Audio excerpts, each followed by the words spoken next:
तो आज का टॉपिक है प्रोजेक्ट एग्जीक्यूशन। ठीक है। तो जब कोई प्रोजेक्ट एग्जीक्यूट किया जाता है तो हम एक तो जो हमने कस्टमर के बेनिफिट्स को डिसाइड किया है प्लानिंग में, उसको हम डिटेल डिज़ाइन बनाते हैं उन सब बेनिफिट्स का। और दूसरा जो हमने प्लान किया है प्लानिंग फेज में, उस सबको हम मैनेज करते हैं इस फेज में। तो इसलिए प्रोजेक्ट एग्जीक्यूशन के दो कंपोनेंट्स होते हैं। एक तो होता है प्रोजेक्ट बेनिफिट डिज़ाइन और एक होता है प्रोजेक्ट मैनेजमेंट। तो प्रोजेक्ट बेनिफिट डिज़ाइन में जो भी बेनिफिट हम कस्टमर को दे रहे हैं उन सबका एक डिटेल्ड डिज़ाइन जो है वो तैयार किया जाता है हर बेनिफिट का। क्योंकि बेनिफिट दे रहे हैं इम्पोर्टेंट नहीं होता है, बेनिफिट को कस्टमर के द्वारा एक्सेप्ट करना इम्पोर्टेंट होता है। तो इसीलिए कस्टमर उसे एक्सेप्ट करेगा या नहीं करेगा, ठीक है, हम तो चाहते हैं कि प्रोजेक्ट की सक्सेस हो तो वो एक्सेप्ट करे। तो एक्सेप्टेंस कराने के लिए ज़रूरी है कि जो भी बेनिफिट हम दे रहे हैं उसका हम एक डिटेल्ड डिज़ाइन तैयार करें। तो this will fall under the category of project benefit design. Her benefit को हम इसमें डिज़ाइन करते हैं। देन जो प्रोजेक्ट मैनेजमेंट होता है उसमें हम जो भी हमने प्लानिंग करी है regarding the task, regarding the quality, regarding cost, regarding resources, ठीक है, जिसकी हमने अभी पहले काफ़ी बात कर ली है प्रोजेक्ट इम्प्लीमेंटेशन में भी और प्रोजेक्ट प्लानिंग फेज में भी, उसको हमें मैनेज करना है। ठीक है, प्लानिंग तो हो गई कि भाई कॉस्ट इतनी होगी, रिसोर्सेज इतनी होंगी, ये टास्क होंगे, उनकी इस तरह सीक्वेंसिंग होगी। लेकिन अब हमारा काम आता है उनको मैनेज करने का। तो ये सारा वर्क जो है आता है प्रोजेक्ट मैनेजमेंट। तो ये दोनों ही प्रोजेक्ट एग्जीक्यूशन के पार्ट होते हैं, project benefit design and project management. Now अब हम इन दोनों को डिटेल में स्टडी करेंगे कि what is project benefit design. So project benefit का जो डिजाइन होता है, ठीक है, ये थोड़ा गलत, प्रोजेक्ट बिलीव डिजाइन है, this is project benefit design. Okay. So project का जो सक्सेस होता है वो इस बात पर डिपेंड करता है कि जो प्रोजेक्ट है वो कस्टमर को क्या क्या बेनिफिट दे रहा है और वो बेनिफिट को कस्टमर किस डिग्री तक एक्सेप्ट कर रहा है। This is as simple as that. आपने कोई बेनिफिट सोच लिया कि मेरा प्रोजेक्ट ये बेनिफिट देगा, ठीक है, आपकी तरफ से वो सक्सेसफुल हो गया, बट प्रोजेक्ट सक्सेसफुल नहीं है जब तक आपके उस बेनिफिट को कस्टमर एक्सेप्ट नहीं करता है। ठीक है, तो उससे एक्सेप्टेंस कराना बेहद ज़रूरी है और उससे एक्सेप्टेंस कराने के लिए जानना बहुत ज़रूरी है कि जो बेनिफिट आप दे रहे हैं, ठीक है, वो बेनिफिट जो है कि किस कौन से होंगे और उनका जो है क्या डिज़ाइन रहेगा। ठीक है, उसी के आधार पर आपके प्रोजेक्ट को सक्सेसफुल माना जाएगा जब वो बेनिफिट जो है आपके द्वारा कस्टमर जो है एक्सेप्ट कर लेता है। ठीक है, so the success of a project depends on the acceptance of the benefits that it is providing to the customers. So it is important to design each benefit separately. ठीक है, सभी बेनिफिट्स को हमें सेपरेटली डिजाइन करना होगा और देखना होगा कि किस प्रकार से कस्टमर उन्हें एक्सेप्ट करे।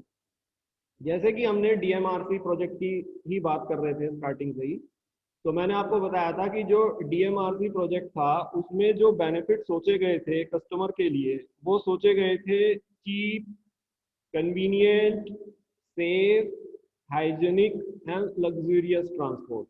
तो ये देखिए कि you have seen there are 5 benefits. तो इन पांचों बेनिफिट्स को हमें सेपरेटली डिजाइन करना होगा ताकि ये पांचों बेनिफिट जो है कस्टमर एक्सेप्ट कर सके। ठीक है, ये आप दे रहे हैं बट सक्सेस तब है जब ये जो आप दे रहे हैं इसे कस्टमर एक्सेप्ट करे। तो एक बेनिफिट है कि ट्रांसपोर्ट चीप होगा, एक बेनिफिट है कि ट्रांसपोर्ट कन्वीनियंट होगा, एक बेनिफिट है कि वो सेफ है, एक बेनिफिट है कि वो हाइजीनिक है और एक बेनिफिट है कि वो लग्जरियस है। ठीक है, सो हमें ये पांचों बेनिफिट्स को सेपरेटली जो है डिजाइन करना होगा और देखना होगा how they can be accepted by the customers. so this is first thing which is coming under the project, ठीक है, प्रोजेक्ट बेनिफिट डिजाइन।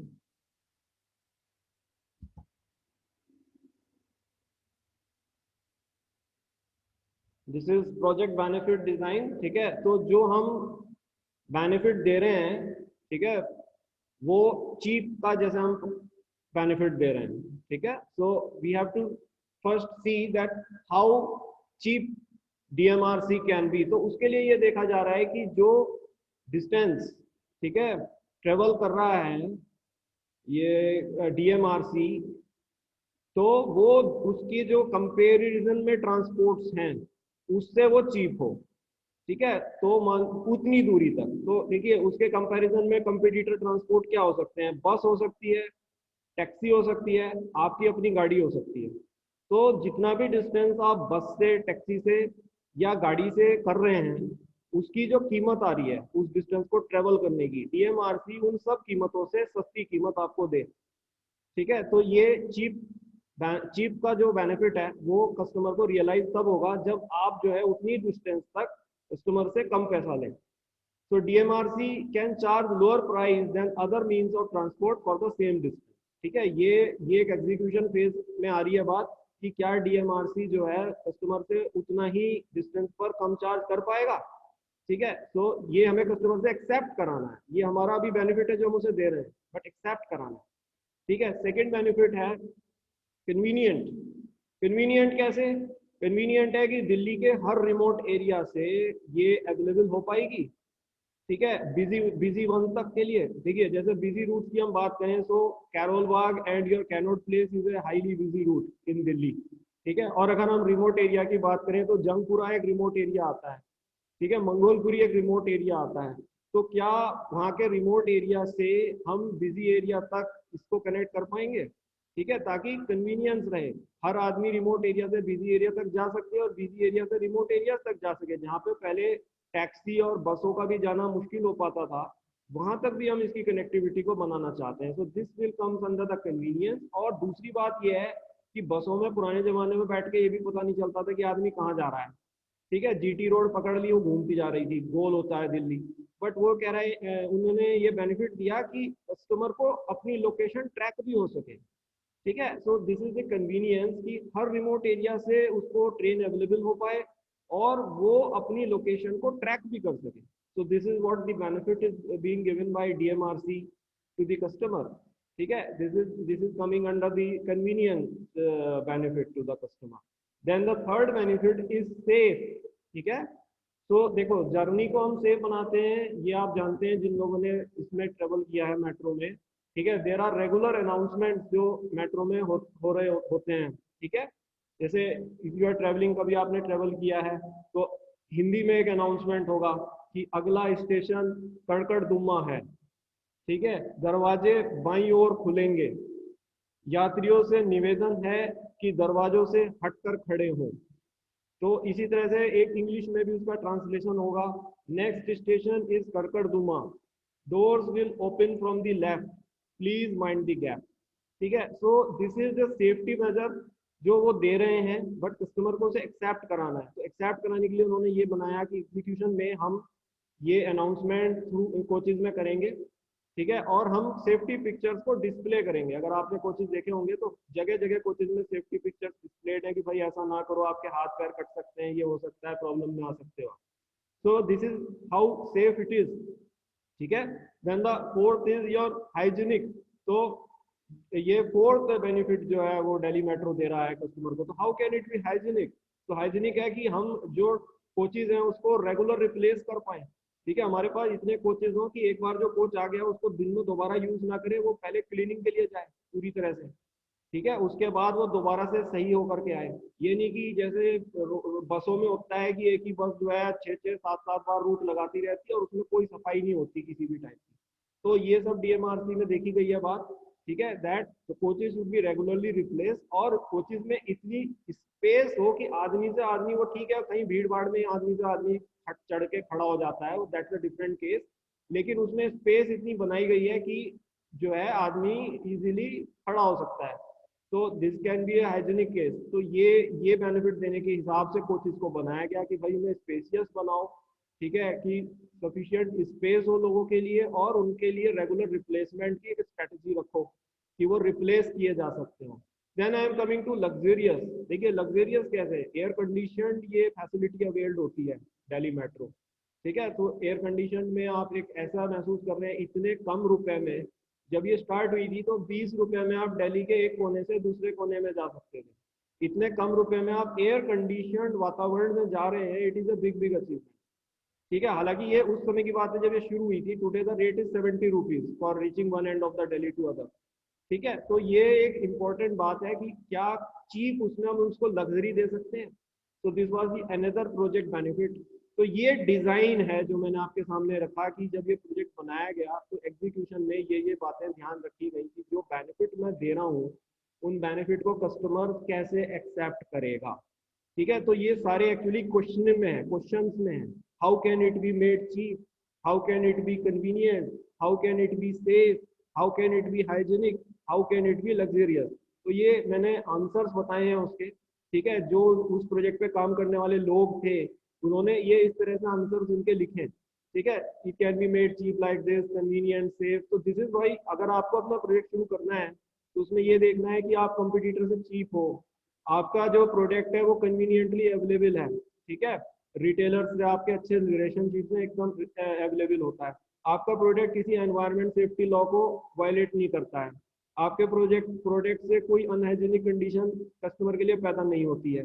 ठीक है, लग्जरियस की बात होगी नहीं होगी ये तो डिपेंड करता है प्रोडक्ट किस टाइप का, इसलिए इस पॉइंट को तो मैं नहीं ले रहा हूँ, लेकिन ऊपर के चारों पॉइंट आपके भी आने आएंगे और हो सकता है कोई और पॉइंट आए जो आप जानते हो अपने प्रोजेक्ट को जब आप इम्प्लीमेंट करेंगे। ठीक है, next come to the project management phase. तो प्रोजेक्ट मैनेजमेंट में जो हमारी प्रोजेक्ट टीम होती है वो इस पे काम करती है। तो जो प्रोजेक्ट मैनेजर होता है वो इस टीम को लीड करते हैं। ठीक है, वो हमेशा देखते हैं कि उनका जो टीम है उसके हर आदमी ने कितने टाइम तक जो है वो इसको प्रोजेक्ट में दिया है, कितना टाइम उसने अपने प्रोजेक्ट में दिया है। इसके लिए टाइम शीट्स होती हैं, वो टाइम शीट्स पर हर प्रोजेक्ट टीम मेंबर का टाइम जो है वो रिकॉर्ड करते हैं। और अगर उन्हें लगता है कि टाइम भाई ये कम है तो वो कंट्रोल भी कर सकते हैं, उस आदमी को कह सकते हैं कि भाई आप जो है ज्यादा समय दें इस पर। ठीक है, you must give more devotion towards this project. तो this is coming to the management, क्योंकि ये सब हमने प्लान किया हुआ है कि हमें कितनी रिसोर्सेज चाहिए, कितना कॉस्ट चाहिए, क्योंकि अगर कम टाइम दोगे तो कॉस्ट बढ़ेगी। ठीक है, वो सब हमने प्लानिंग फेज में करा हुआ है। और वो ये भी देखता है कि जो ओवरऑल बजट है प्रोजेक्ट का उसका कितना परसेंट बजट जो है वो एक महीने में लग चुका है। ठीक है, तो ये सब मैनेजमेंट में आता है। so the project manager record the time spent by the staff on the project, if necessary control the time। ठीक है, the project manager record the percentage of budget consumed every month. हर महीने में वो देखता है कितना परसेंट जो बजट हमने डिसाइड किया हुआ था वो इसमें कंज्यूम हुआ है। ये एक रिकॉर्डिंग का फेज होता है। Management means you have to record everything. ठीक है, देन हमें कस्टमर के रिव्यूज लेने होते हैं। ठीक है, तो कस्टमर रिव्यूज से हम ये देखते हैं कि भाई वो इस प्रोडक्ट को एक्सेप्ट कर रहा है या नहीं कर रहा है। तो अगर वो एक्सेप्ट कर रहा है तो ये हमारे लिए अच्छी न्यूज है, क्योंकि अभी हमने प्रोजेक्ट को इम्प्लीमेंट नहीं किया है, जो उससे अगला फेज है, अभी हम इसे एग्जीक्यूट कर रहे हैं। हमारे लिए खुश खुश अच्छे संकेत हैं कि वो एक्सेप्ट कर रहा है। अगर वो एक्सेप्ट नहीं कर रहा है तो हमें इम्प्रोवाइजेशन करना होगा। जो एज एन इंजीनियर आप जानते हैं इम्प्रोवाइजेशन का मतलब होता है जुगाड़ करना होगा, कुछ ना कुछ हमें इसमें काट छाट करनी होगी अपनी एग्जीक्यूशन में। ठीक है, प्लानिंग को हम नहीं चेंज कर सकते, जो हमारा इनिशिएशन फेज है उसे नहीं चेंज कर सकते, वो हमारे फाउंडेशन स्टोन होते हैं, समझ रहे हैं। तो बदलेंगे तो इसमें बदलेंगे एग्जीक्यूशन में। अगर अगर कस्टमर हमारे प्रोडक्ट को एक्सेप्ट नहीं कर रहा है तो हमें इम्प्रोवाइजेशन करना होगा। so this is for each benefit customer reviews are taken whether they accept the benefit or not, all no's are improvised। ठीक है, so this all comes under project management। तो इस प्रकार से ही हमारे दोनों काम चलेंगे इन प्रोजेक्ट एग्जीक्यूशन में। एक तो जो हम बेनिफिट्स दे रहे हैं उनके हम डिटेल डिजाइन तैयार करेंगे। ठीक है, और ये कहेंगे कौन से बेनिफिट होंगे और इनको कस्टमर कैसे एक्सेप्ट कर सकता है। और दूसरे हम ये देखेंगे कि जो प्लानिंग हमने की है उसको हमें मैनेज कैसे करना है, जिसमें बेसिकली टाइम, क्वालिटी और इन सब चीज़ों की जो प्लानिंग थी उसको हमें रिकॉर्ड करना होगा। ठीक है, कि वो आ रही है या नहीं आ रही है।